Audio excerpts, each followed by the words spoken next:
मैं अरविंद बर्नवाल BVDXS मटेऊ गाजीपुर से अपने YouTube channel study league by Arvind sir के सभी पाठक बंधुओं को हार्दिक शुभकामनाएं।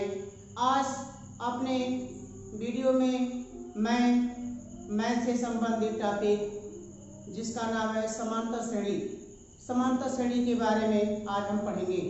तो सबसे पहले समांतर श्रेणी किसे कहते हैं? समांतर श्रेणी अरिथमेटिक प्रोग्रेशन। तो समांतर श्रेणी तो संख्याओं की एक ऐसी सूची जिसमें प्रत्येक पद अपने बाद आने वाले पद से एक निश्चित अंतराल के बाद प्राप्त होता है, अर्थात प्रत्येक दो क्रमागत पदों के बीच का अंतर सदैव समान होता है। तो इस प्रकार की श्रेणी को समांतर श्रेणी कहते हैं। संख्याओं की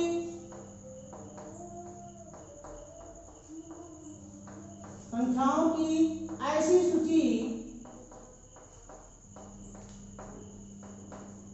सूची जिसमें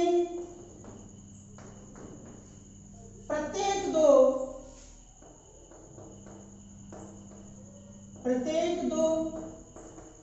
क्रमागत पदों के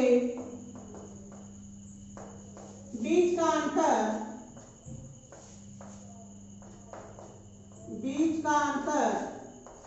सदैव समान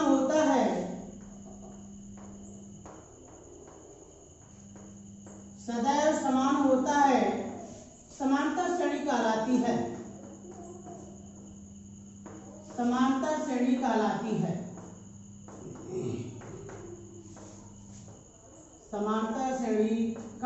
है।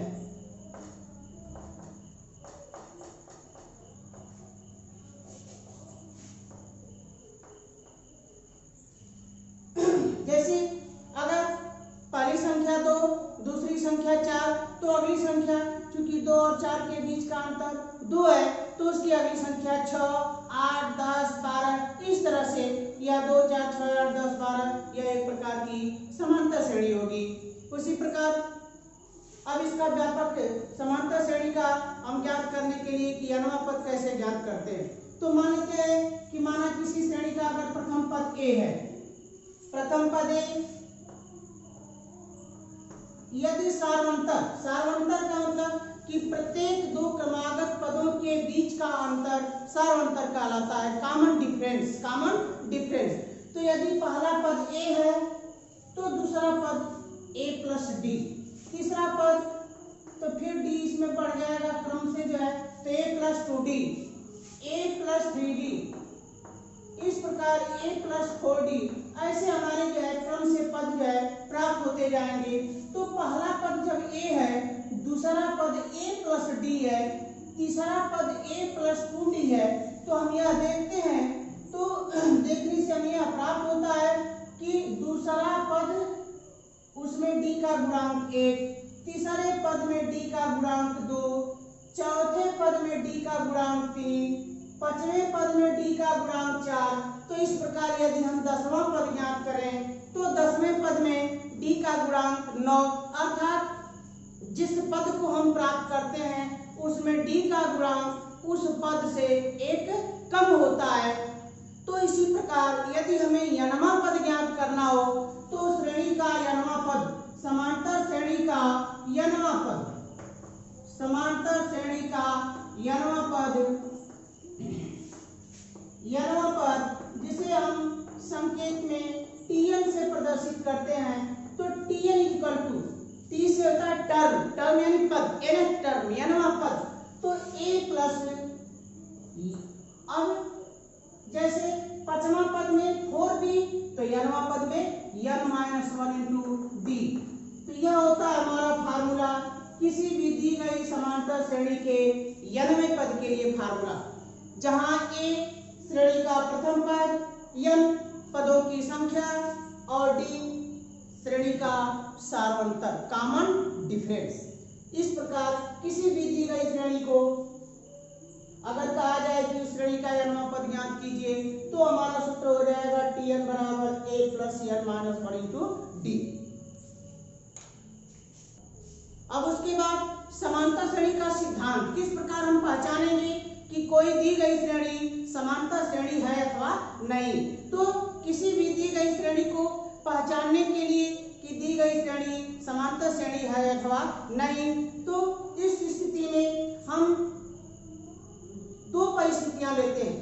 यदि दूसरे पद में से पहले पद को घटाएं, तीसरे पद में से दूसरे पद को घटाएं, तो अंतर हमारा समान प्राप्त होना चाहिए। यानी किन्हीं भी दो क्रमागत पदों को अगर लेते हैं, चौथे पद में से तीसरे पद को घटाएं, पांचवें पद में से चौथे पद को घटाएं, तो प्रत्येक परिस्थिति में अंतर हमारा सदैव समान प्राप्त होता है।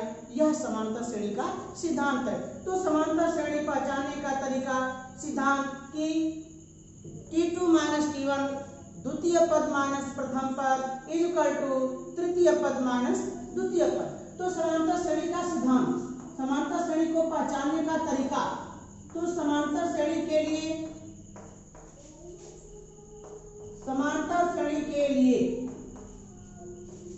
T2 minus T1 equal to T3 minus T2। यानी कि दूसरे पद में से अगर पहले पद को घटाया जाए तो जो मान प्राप्त होगा, तीसरे पद में से दूसरे पद को घटाने पर वही मान प्राप्त होना चाहिए। और यही समांतर श्रेणी का सिद्धांत है, इसके पहचानने का तरीका है। अब उसके बाद यदि किसी समांतर श्रेणी का प्रथम पद सार्वंतर दिया हो, पदों की संख्या दी हो, तो उसका यनवा पद अर्थात जो भी पद पूछा जाए, यनवा पद, दसवां पद, पांचवां पद, उस पद को हम कैसे ज्ञात करते हैं। तो यदि a equal to 3, d equal to 5, n equal to 10, तो कहा जाए कि Tn का मान ज्ञात कीजिए, Tn का मान ज्ञात कीजिए। तो n का मान 10 है, तो सूत्र हमारा चूंकि Tn equal to a plus n minus 1 into d, तो T10 इक्वल टू a का मान 3 रख देंगे, 10 माइनस 1 इंटू डी का मान 5। तो a का मान जब 3 रख देंगे, 10 माइनस 1 9, 9 इंटू 5, तो हो जाएगा मान हमारा 3 प्लस 9 5 या 45, तो यह मान हो जाएगा हमारा 48। यानी वह समांतर श्रेणी जिसका प्रथम पद 3 हो, सार्वंतर 5 हो, उस श्रेणी का दसवां पद 48 होगा। अब जैसा कि प्रश्न दिया है कि समांतर श्रेणी 2 4 6 8 डैश डैश 15वां पद ज्ञात कीजिए।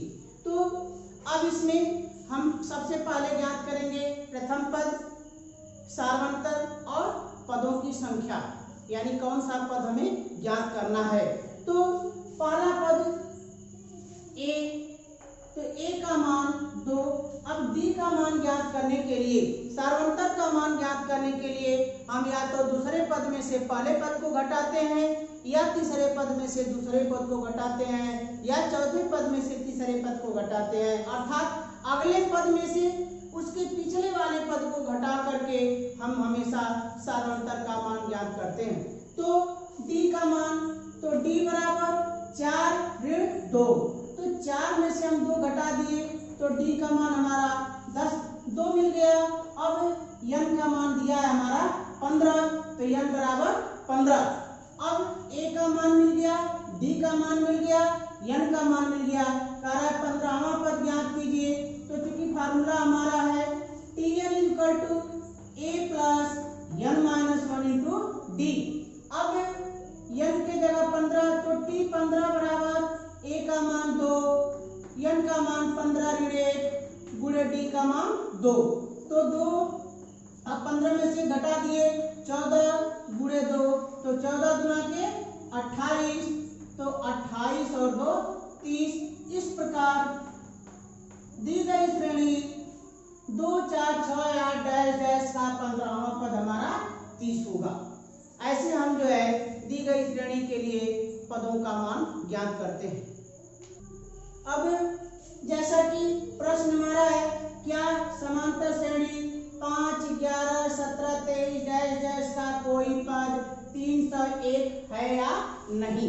तो इस जो है प्रश्न को हल करने के लिए हम जिस पद के बारे में पूछा जा रहा है कि दिया गया पद इस श्रेणी का कोई पद है अथवा नहीं, तो उसको हम मान लेते हैं कि यह हमारा दी गई श्रेणी के लिए n वां पद है। अब उस श्रेणी का प्रथम पद और सार्वंतर यह दोनों ज्ञात करेंगे और दिए गए मान को हम n वां पद मान लेंगे। तो a का मान हमारा 5, तो a बराबर 5। अब d का मान, तो दूसरे पद में से पहले पद को घटा देंगे, तो 11 ऋण 5 यानी यह मान हो गया बराबर हमारा 6। और tn बराबर यानी अंतिम पद बराबर 301। अब चूंकि हमारा फार्मूला है Tn equal to a plus n minus 1 into d, तो a का मान 5, n नहीं मालूम है, d का मान 6 और Tn का मान 301। तो अब इस 5 को इधर लाकर घटा देंगे, तो 301 में से 5 घट जाएगा, तो मान हो गया हमारा 296 बराबर। अभी हम गुणा कर देंगे तो 6n माइनस 6। अब 6 इधर आ जाएगा, तो 6n इक्वल टू, अब ये माइनस है इसमें ला के प्लस कर देंगे, यह हो जाएगा मान हमारा 302। तो n बराबर 302/6। अब इसको यदि हम घटाते हैं तो यह मान हो जाएगा हमारा 6×5 = 30 यानी 50 सही 2/6, अर्थात इसको हम कह सकते हैं कि 50 सही 1/3। अब यह चूंकि n का मान 50 सही 1/3, अर्थात यह मान हमारा पूर्णांक नहीं प्राप्त होता है। किसी भी परिस्थिति में किसी भी दी गई समांतर श्रेणी या किसी भी दी गई जो है श्रेणी के लिए पद सदैव पूर्णांक होता है, सदैव एक गिनती होती है, 1 2 3 4 पहला पद, दूसरा पद, तीसरा पद, चौथा पद, इस प्रकार कोई भी पद वह सदैव पूर्णांक में होता है। चूंकि यहाँ पर n का मान पूर्णांक नहीं प्राप्त होता है, एक भिन्न प्राप्त होती है, अतः जो हम माने हैं कि श्रेणी का n वां पद 301 होगा, यह इस जो 301 है यह इस दी गई श्रेणी का कोई पद नहीं होगा। तो चूंकि n का मान पूर्णांक नहीं प्राप्त होता है, n का मान पूर्णांक प्राप्त नहीं होता है, पूर्णांक प्राप्त नहीं होता है, अतः 301 दी गई श्रेणी का कोई पद नहीं होगा, दी गई श्रेणी का कोई पद नहीं होगा, कोई पद नहीं होगा। इस प्रकार किसी भी दिए गए पद के लिए हम यह ज्ञात कर लेते हैं कि वह दिया गया पद, दिया गया मान उस दी गई श्रेणी का कोई पद है अथवा नहीं। तो ऐसे प्रश्नों को हम इस प्रकार से हल करते हैं कि जो भी मान दिया हो उसको मान लेते हैं कि यह दी गई श्रेणी का n वां पद हो सकता है। अब दी गई श्रेणी का प्रथम पद सार्वंतर ज्ञात करके हम n का मान ज्ञात करते हैं, और n का मान यदि पूर्णांक प्राप्त होता है तो हम कह देंगे कि वह दिया गया मान उस श्रेणी का पद होगा। अगर n का मान पूर्णांक नहीं प्राप्त होता है तो दिया गया मान उस श्रेणी का कोई पद नहीं होगा। अब अगला प्रश्न हमारा, 2 अंकों वाली कितनी संख्याएं 3 से विभाज्य हैं। तो अब हम देखेंगे कि 2 अंकों वाली संख्याएं, तो 2 अंक की सबसे छोटी संख्या हमारी 10 और 2 अंक की सबसे बड़ी संख्या हमारी 99। तो अब हमको यह देखना है कि 2 अंकों की सबसे छोटी संख्या जो 3 से विभाज्य है, जो 3 से विभाज्य है, और 2 अंकों की सबसे बड़ी संख्या जो 3 से विभाज्य है। तो निरीक्षण करने पर हमें प्राप्त होता है कि 2 अंक की सबसे छोटी संख्या 12 जो 3 से विभाज्य है, और 2 अंकों की सबसे बड़ी संख्या 99 जो 3 से विभाज्य है। तो 12 पहला पद हो जाएगा और 99 हमारा अंतिम पद होगा अर्थात 99वां पद होगा। तो 3 से विभाज्य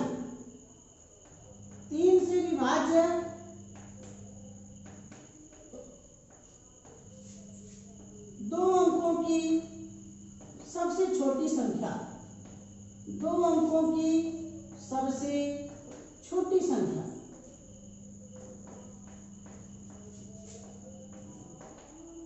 सबसे छोटी संख्या यह मान हो जाएगा हमारा 12। अब 3 से विभाज्य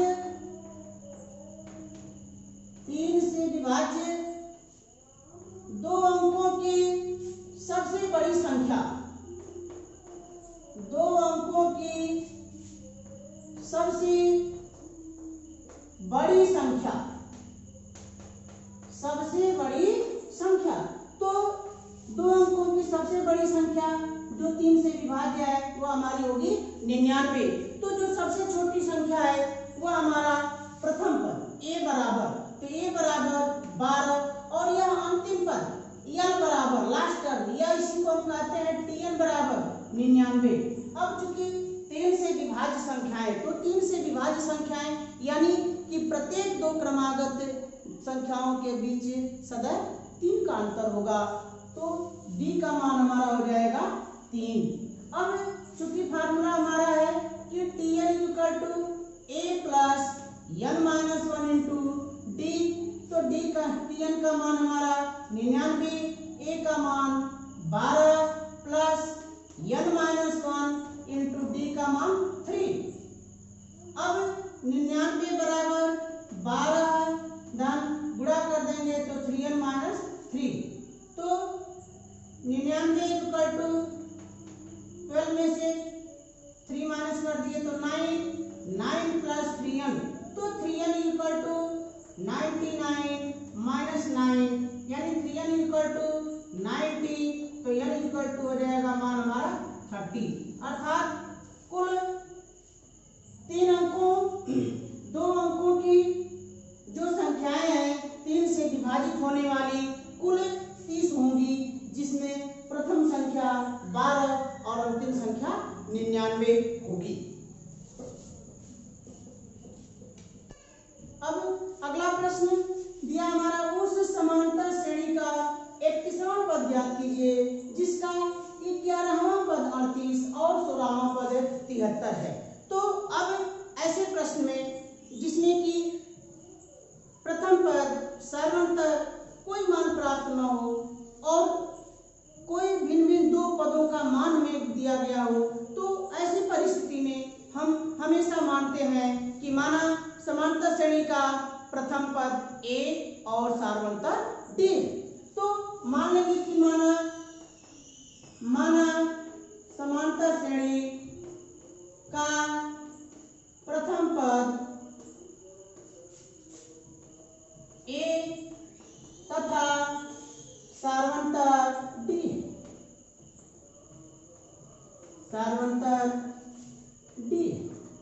तो जब हमारा प्रथम पद a हो गया और सार्वंतर d हो गया, जैसा कि दिया गया है प्रश्न में कि 11वां पद 38 है, हम फार्मूला जानते हैं कि tn equal to a plus n minus 1 into d. तो चूंकि tn equal to a plus n minus 1 into d से, तो हमारा 11वां पद 38, तो t11 equal to a plus 11 minus 1 into d. तो t11 का मान दिया है 38, a नहीं मालूम, तो a प्लस 10d, या इसको हम लिख सकते हैं कि a धन 10d बराबर 38। मान लीजिए कि यह समीकरण नंबर हो गया 1। इसी प्रकार 16वां पद दिया है 73, तो ठीक इसी फार्मूले से कि tn बराबर a plus n minus 1 into d से, तो n की जगह हम रख देंगे 16, तो यह मान प्राप्त हो जाएगा हमारा। इसी प्रकार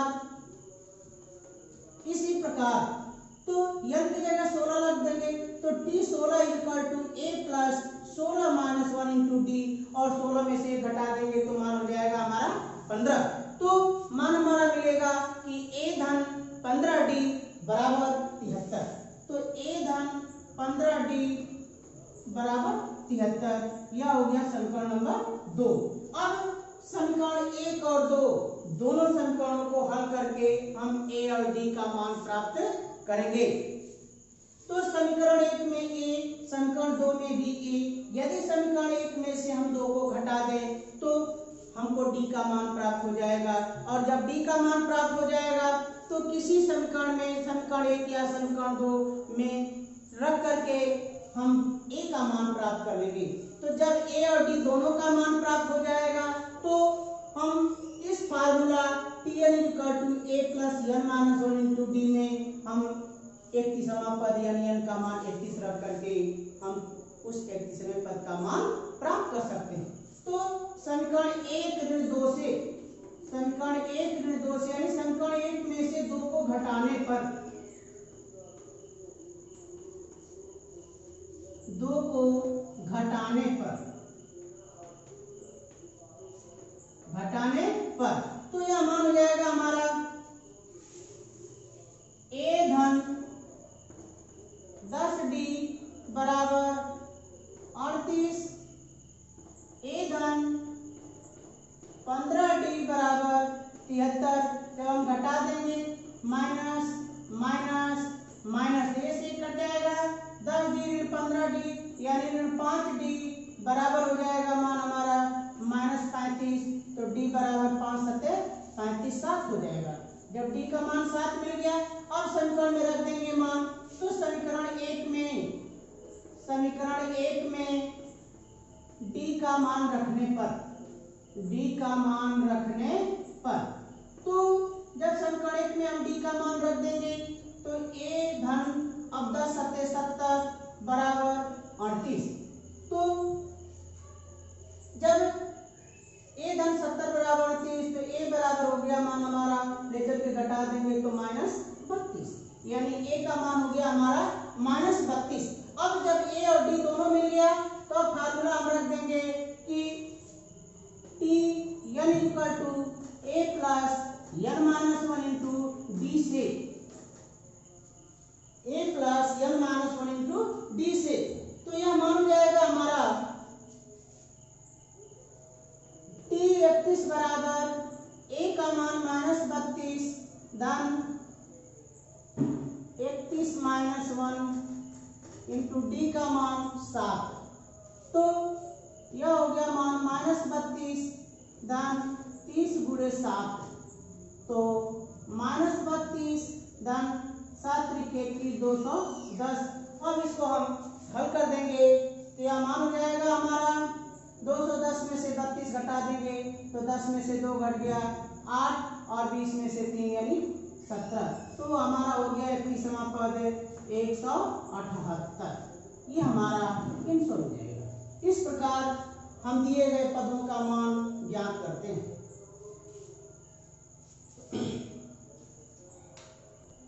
अब अगला प्रश्न, वह समांतर श्रेणी ज्ञात कीजिए जिसका तीसरा पद 16 है और सातवां पद पांचवें पद से 12 अधिक है।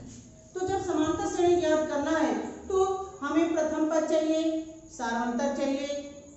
तो जब प्रथम पद और सारांतर दोनों ज्ञात हो जाएगा तो पहले पद में हम जोड़ देंगे सारांतर, दूसरा हो जाएगा, दूसरे में फिर जोड़ देंगे, तीसरा हो जाएगा, तीसरे में जोड़ देंगे, चौथा हो जाएगा। अर्थात इस प्रकार कम से कम 3-4 पदों की हम एक श्रेणी लिख देते हैं तो वह हमारी समांतर श्रेणी होती है। तो समांतर श्रेणी ज्ञात करने के लिए सबसे पहले हम प्रथम पद और सारांतर ज्ञात करते हैं। क्योंकि इस दिए गए प्रश्न में न तो प्रथम पद मालूम है और न ही सारांतर मालूम है, तो हम मान लेंगे कि माना समांतर श्रेणी का प्रथम पद a और सारांतर d है। माना समांतर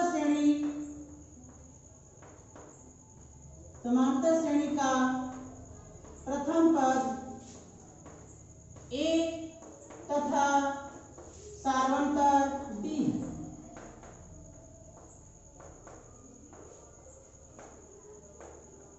तो कह रहा है कि तीसरा पद 16, तो चूंकि Tn बराबर सूत्र है a + n - 1 × d, तो तीसरा पद यानी T3, तो T3 = मान हो जाएगा हमारा a प्लस 2d, और यह a प्लस 2d का मान 16 दिया है, तो लिख सकते हैं हम या a प्लस 2d बराबर 16। यह हो जाएगा समीकरण नंबर 1। अब कह रहा है कि सातवां पद, तो सातवां पद यानी t7, तो t7 तो n का मान 7 रख देंगे, तो t7 is equal to a plus 7 minus 1 into d, अर्थात t7 का मान हो जाएगा a प्लस 6d। अब t5, तो t5 इज इक्वल टू मान हो जाएगा हमारा a प्लस 4d। प्रश्न के अनुसार कहा जा रहा है कि सातवां पद पांचवें पद से 12 अधिक है। सातवां पद पांचवें पद से 12 अधिक है।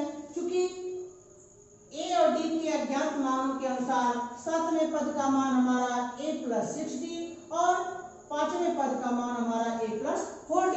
तो सातवां पद इस पांचवें पद से 12 अधिक है, अर्थात यदि सातवें पद में से पांचवें पद को घटा दें तो मान हमारा 12 प्राप्त होना चाहिए, या अगर पांचवें पद में हम 12 जोड़ दें तो सातवें पद के बराबर होना चाहिए। तो द्वितीय शर्त अनुसार यानी द्वितीय शर्त के अनुसार अर्थात प्रश्नानुसार द्वितीय शर्त अनुसार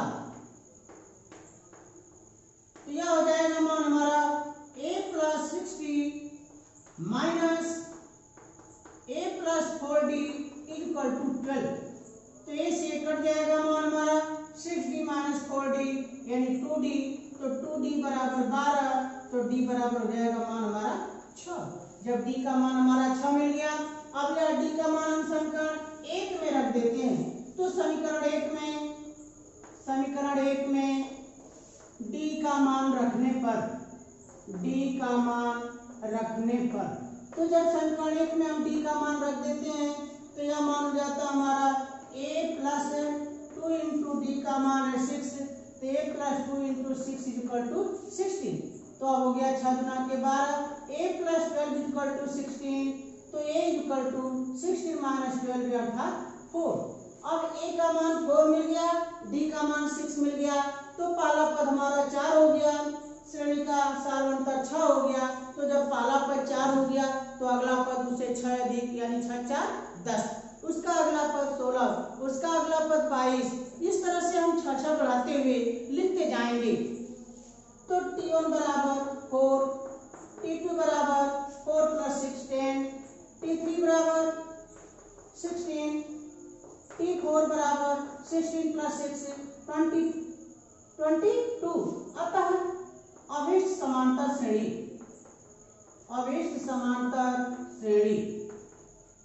4 10 16 22 डैश डैश ये हमारी अवेष्ट समांतर श्रेणी प्राप्त होगी। इस प्रकार यह समांतर श्रेणी के 91वें पद को ज्ञात करने का वीडियो आपके सामने प्रस्तुत किया गया। इसमें जो भी कमियां हों उसे आप कमेंट करें तथा इसे लाइक सब्सक्राइब करना न भूलें। बहुत बहुत धन्यवाद।